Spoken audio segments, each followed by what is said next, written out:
All right. I want to have a little conversation about absolutes that I've been seeing a lot of lately. And I'm going to go at it two ways. One is kind of from a marketing perspective, and as somebody just watching these videos, what you need to be thinking about to vet what somebody's telling you.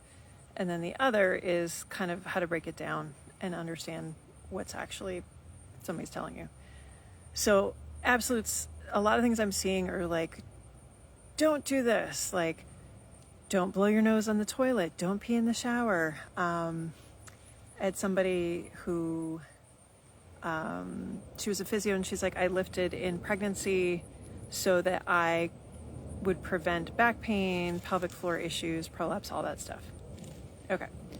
So first of all, let's look at these things as marketing. Okay. So the people that are saying, no, don't do this, don't do that, those are just things to try and get your attention. Like, of course you're going to read something about peeing in the shower, or somebody tells you not to do something, like, we are automatically programmed to now go read that. So that's called the hook in marketing language. And so when people who are selling something, and sometimes that's me, so putting that out there where I understand this, is there's a hook. We want to get your attention. And having an absolute is great from a marketing perspective, because it's like, oh, here's some advice. Don't do this, don't do that, whatever.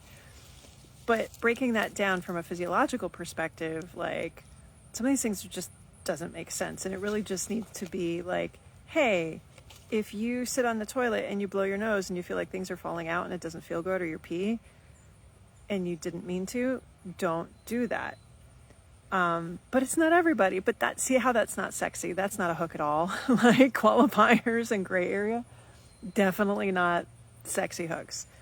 Or, you know what? If you've been peeing in the shower, that's totally fine. Don't worry about it. But if you're not, maybe don't start, because water might be a trigger. Like, again, not a sexy hook.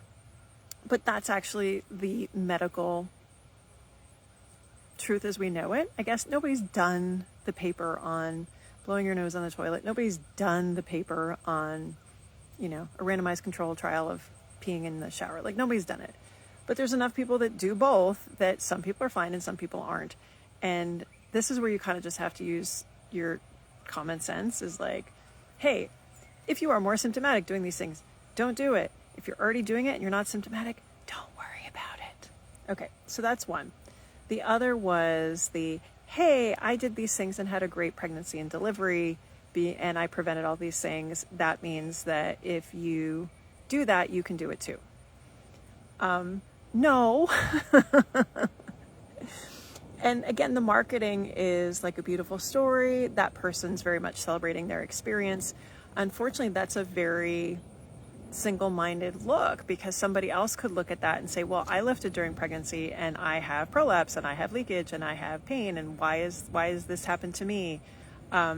Because pregnancy and labor and delivery are multifactorial. Genetics can be a factor, baby can be a factor. Like, it's just not that freaking simple. And I'm looking back at Abby. It's not that someone's going to stab me. And I think that's incredibly important to understand, is there can be two things that we can hold at the same time. One is someone can have a great pregnancy and a great delivery and lifted through their pregnancy, but maybe because they had a great delivery isn't because of the lifting that they did. The data that we do have, Christina Previtt has, she had a paper out in this last year saying, hey, we have a lot of women lifting heavy, and it doesn't seem like their outcomes are any different than anybody else.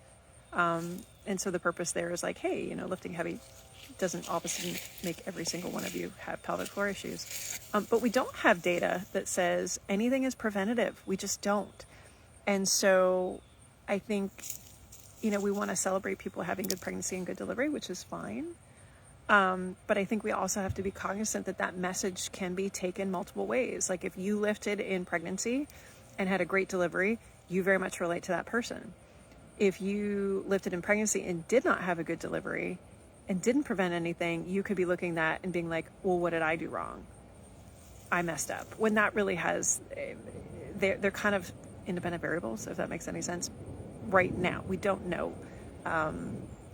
And I think that's the important thing when we're vetting kind of this information that comes out on social media is you're going to have people sharing their stories, and we have to remember they're in N equals 1.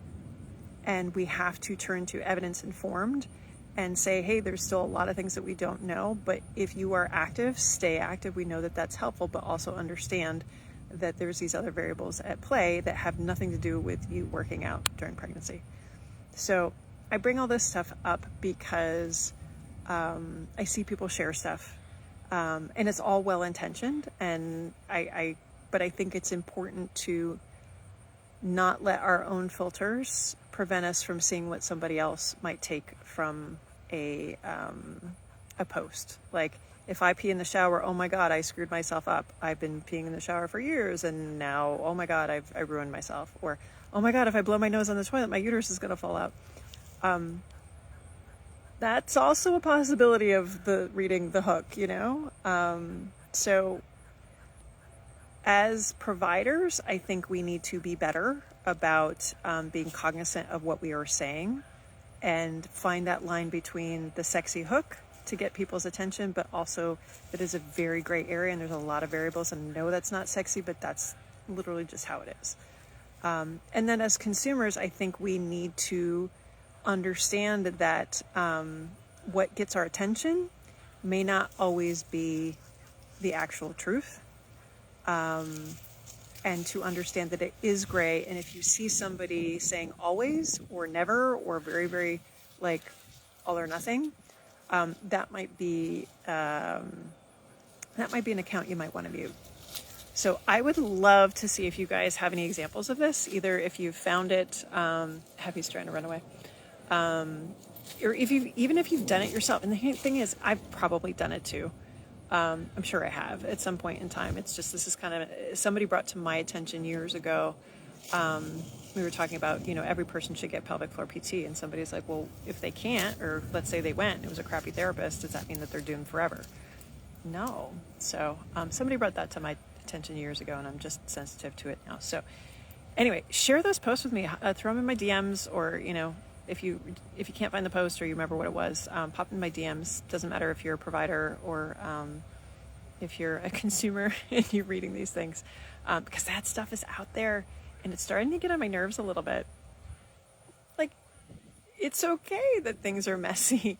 Let's give permission to that. So anyway, have my DMs. Love to see it. Happy Monday.